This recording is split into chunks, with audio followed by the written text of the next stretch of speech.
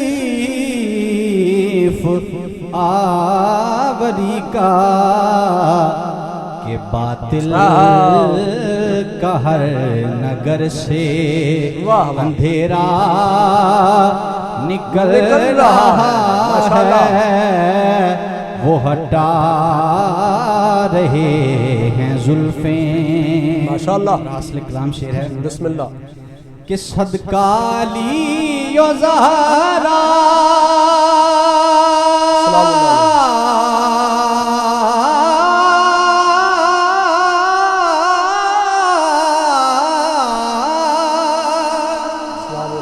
سرکار اب تو صدقہ علی و زہرا، سرکار اب تو سرکار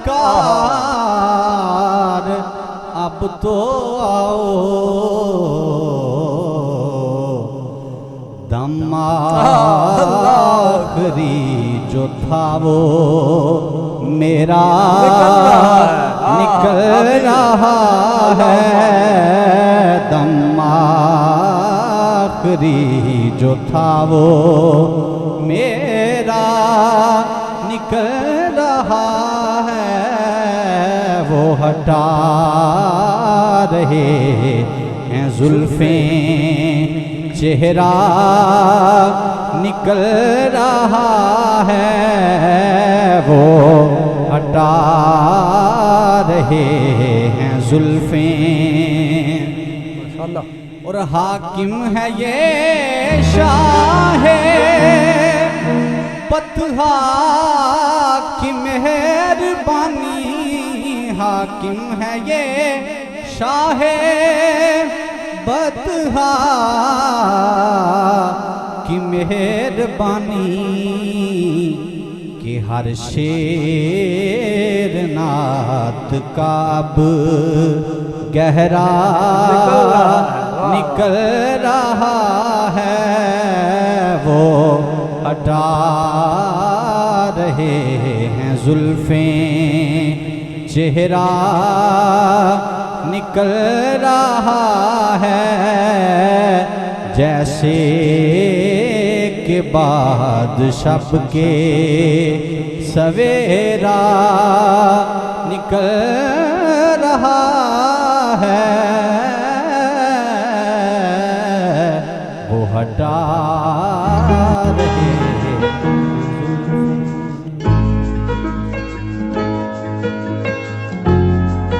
عید مبارک مبارک، عید مبارک مبارک، عید. بزم سیف کی پوری ٹیم اور میری طرف سے آپ سب کو عید کی ڈھیروں خوشیاں مبارک.